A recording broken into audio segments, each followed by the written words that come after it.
Europe didn't take over the world by building empires. It did something quieter and far more permanent. It built the road. And once the road existed, everyone had to use it. How do you control the world without owning it? For most of human history, wealth stayed close to home. Kingdoms ruled land. Farmers fed cities. Merchants traveled, but trade was slow, expensive, and dangerous. Then something changed. Between the 15th and 18th centuries, a new system emerged that didn't just connect the world. It rewired it. And the effects of that rewiring are still with us today. Before the routes, wealth came from what you could grow, mine, or tax within your borders. Economies were local loops. A king's power depended on land, soldiers, and grain stores. Credit barely existed beyond personal trust. Long-distance trade happened, but it was a luxury business. Silk, spices, gold, these moved in small quantities at enormous cost. Most people never touched a foreign coin. Most kingdoms never borrowed from abroad. The financial structure was simple. Produce locally, consume locally, hoard metal. There was no system for moving value quickly across continents. No insurance, no bills of exchange that worked everywhere, no synchronized markets. But invisible pressures were building. Populations were growing. Silver mines in Europe were running thin. Demand for Asian goods was draining metal eastward, and no one knew how to reverse the flow. The medieval economy was hitting a ceiling it couldn't break through with old methods. In 1400, the world's richest economies were in Asia and the Middle East. China's treasury dwarfed Europe's. Indian textiles dominated global markets. The Ottoman Empire controlled the best land routes between East and West. Europe was fragmented, resource-poor, and geographically stuck on the western edge of known trade networks. If you wanted spices from Indonesia or silk from China, you paid middlemen in Cairo, Constantinople, or Persia. European merchants didn't produce the goods the world wanted. They consumed them, and that meant constant outflows of silver and gold. Then, in the late 1400s, Portuguese sailors found a way around Africa. Not to conquer it, just to bypass the land routes entirely. Vasco da Gama reached India by sea in 1498. Christopher Columbus landed in the Caribbean in 1492, thinking he'd found Asia. Within 30 years, European ships were crossing oceans regularly. This wasn't exploration for curiosity. It was route finding for profit. The sea route to Asia cut costs by 70% compared to overland caravans. Suddenly, a ship could carry more spices than 1,000 camels, faster and cheaper. Volume changed everything. It wasn't about rare luxuries anymore. It was about moving tons of goods predictably, repeatedly, at scale. And that required infrastructure. Ships, ports, warehouses, insurance, credit. European powers, Portugal, Spain, Holland, England, didn't try to make the spices or the silk themselves. They built the road. They controlled the ships, the maps, the financing, the insurance contracts. By 1600, Dutch merchants were running the world's first true stock company to fund long voyages and spread risk. Investors in Amsterdam could own a share of a ship that wouldn't return for 2 years. Here's the key. Europe didn't win because it made better goods. Asian textiles were superior. Chinese porcelain was unmatched. Indian dyes were the global standard. Europe won because it controlled movement, shipping companies, port access, naval protection, bills of exchange, insurance underwriters. These were the new wealth generators. A Dutch merchant didn't need to grow pepper. He just needed to move it from Java to Europe and take a cut. A London insurer didn't need to own a ship. He just needed to bet on its safe arrival and collect premiums. European banks developed tools to manage long-distance credit. A merchant in Lisbon could write a note that a trader in Goa would honor 6 months later. Trust became portable. Meanwhile, production stayed where it was cheapest and best. India made textiles, China made porcelain, the Spice Islands made spices. But the profits from moving those goods flowed increasingly to Europe. By the 1700s, Amsterdam and London were financial capitals not because they made things, but because they financed, insured, and shipped things. The real money wasn't in the cargo. It was in the control. Once the routes existed, opting out became impossible. Regional economies adjusted to them, and those adjustments became permanent.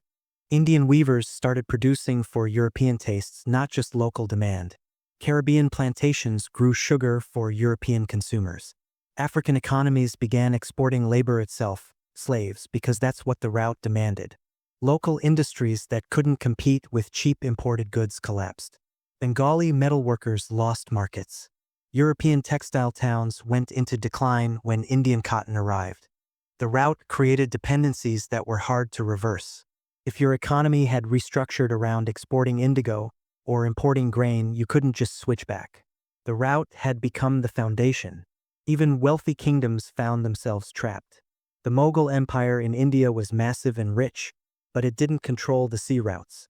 So when European companies started dictating terms at port cities, Mughal merchants had to accept them or lose access to global markets. By the 18th century, opting out of the global trade system meant economic isolation. And isolation meant falling behind in technology, credit access, and military capacity. The route had become unavoidable. Not every region responded the same way. Japan, after brief contact with European traders in the 1600s, chose isolation. It closed ports, banned foreign ships, and turned inward for 200 years. China, powerful and self-sufficient, limited European traders to a single port in Canton. The Qing emperors saw no need for foreign goods or foreign systems, but other regions adapted faster. The Dutch restructured their entire economy around trade. England built a navy to protect its shipping. Small European states that embraced the route, Portugal, the Netherlands, punched far above their weight in global influence. The difference wasn't resources. It was institutional flexibility. Countries that rewired their laws, banks, and navies to support long-distance commerce gained leverage. Those that didn't lost it even if they were richer to start with. By the 1800s, China and Japan realized isolation had cost them. Western ships arrived with better guns, better credit systems, and a unified global trading network. Playing catch-up became brutal. Late imitation rarely worked. Trying to build a global trade network after others had locked in the key routes, ports, and financial systems meant starting from a losing position. Timing had decided the winners. The route created wealth, but it also created fragility. Economies that had restructured around global trade became vulnerable to shocks anywhere in the system. A war in Europe could collapse sugar prices in the Caribbean. A famine in India could cause a financial panic in London. A pirate raid in the Atlantic could bankrupt Dutch investors. The 1720 South Sea bubble in England was a pure product of route-based finance. Investors speculated on future trade profits from distant colonies, driving stock prices to absurd levels. When confidence broke, thousands lost everything. The system spread risk globally, but it also spread contagion globally. Before the routes, a bad harvest in China didn't affect France. After the routes, everything was linked. Overdependence on long supply chains meant that disruptions, naval blockades, storms, revolutions, could cripple entire sectors. The British economy in 1800 relied on cotton from America, tea from China, and sugar from Jamaica. Lose any link and the whole chain strained. Control at scale became unstable. European empires tried to manage sprawling global networks from capitals thousands of miles away. Communication was slow. Enforcement was expensive. Local resistance was constant. By the late 1800s, the costs of maintaining control, military, administrative, financial, started outweighing the benefits. The route had grown too large to govern efficiently. The route didn't just move goods. It moved lives. Millions of Africans were forced into slavery to work plantations that fed the route's demand for sugar, tobacco, and cotton. In India, weavers who once set their own terms became contract workers for European companies, paid less as competition from European textile mills grew. Entire villages restructured around export production, losing self-sufficiency. Indigenous populations in the Americas faced catastrophic collapse. From disease, yes, but also from land dispossession and forced labor systems tied to European demand for silver and crops. For European workers, the route brought cheap goods, sugar, tea, cotton, that improved living standards, but also fueled industrial shifts that displaced traditional crafts and created brutal factory conditions. The route created winners and losers, but the distribution was never random. It followed the logic of control. Those who managed the infrastructure gained. Those who only produced or labored often lost bargaining power as the system grew. Think of the route like this. Imagine your neighborhood builds a highway. At first, it's just faster to get places. But then businesses move to be near the exits. Jobs cluster around the highway. Local roads empty out. Eventually, you can't avoid it. Your commute, your shopping, your work all depend on that highway. Now imagine you didn't build the highway. Someone else did. They own the exits. They set the toll prices. They decide which towns get ramps. You use it every day, but you don't control it. That's what happened to the world between 1500 and 1800. Europe built the highway. Everyone else had to use it. And using it meant playing by its rules, using its currencies, working through its banks, shipping on its terms. This wasn't imperialism in the classic sense, not just military conquest and direct rule. It was structural power, the kind that doesn't require an army in every city, because the system itself makes alternatives impossible. What this teaches us: infrastructure is power. The ability to set standards, control movement, and define the rules of exchange can matter more than raw production capacity. It also teaches us about path dependency.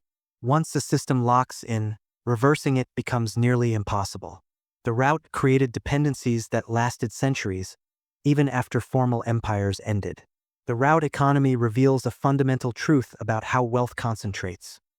It flows to whoever controls the choke points, not the producers, not always the consumers, the intermediaries. It was like the world economy betting that distance would stay expensive forever, and then a few players found a way to make it cheap and captured all the value from that shift.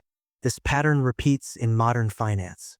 Payment processors, logistics companies, platform businesses, they all profit from being the necessary middleman in someone else's transaction. Control the infrastructure and you don't need to make the product. But the route also shows the risk of over-optimization. Building everything around a single system, sea trade, global supply chains, creates efficiency, but destroys resilience. When the system breaks, everyone suffers. The route never ended. It evolved. Modern global supply chains are direct descendants of the systems built between 1500 and 1800. Today, container ships follow nearly identical ocean paths as 17th-century merchant fleets. Rotterdam, Singapore, and Los Angeles are the Amsterdam and Lisbon of the modern era. Power still flows through logistics. Countries that control ports, shipping insurance, and trade finance wield influence far beyond their size. The Netherlands, tiny in population, hosts Europe's largest port. The players have changed. China now runs much of the infrastructure. American companies dominate shipping insurance. But the structure remains: control the movement, capture the value. Even the financial tools are continuations. Letters of credit, marine insurance, commodity futures, all refined versions of instruments invented to manage route-based trade centuries ago. The dependencies are deeper now. A chip shortage in Taiwan affects car production in Germany. A labor strike in Los Angeles backs up cargo across the Pacific. The route is more critical and more fragile than ever.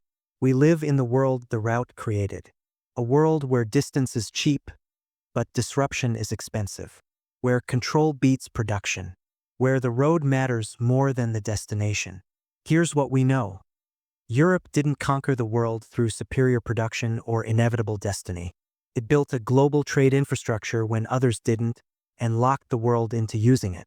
We know that control over routes, finance, and logistics generated more wealth than direct production. We know that participation became unavoidable, and late adaptation rarely succeeded. What we're still debating: how much was strategy versus luck? How much was technology versus exploitation? And whether alternatives were possible or if geography and timing made this outcome nearly inevitable. But one thing is clear: the system never really ended. It just updated its hardware. Global trade continues to follow the same structural logic. Power shifts between nations, but the route-based model persists. We're watching this play out in real time. Arctic shipping lanes opening due to climate change. China's Belt and Road Initiative building overland routes to bypass Western sea control. Digital payment systems challenging dollar dominance. The route is always evolving, but its core lesson stays the same. The one who controls movement controls wealth. The world's economy was built on a route that made connection inevitable and control invisible. Understanding that route helps us see why today's world looks the way it does, and who benefits from keeping it that way.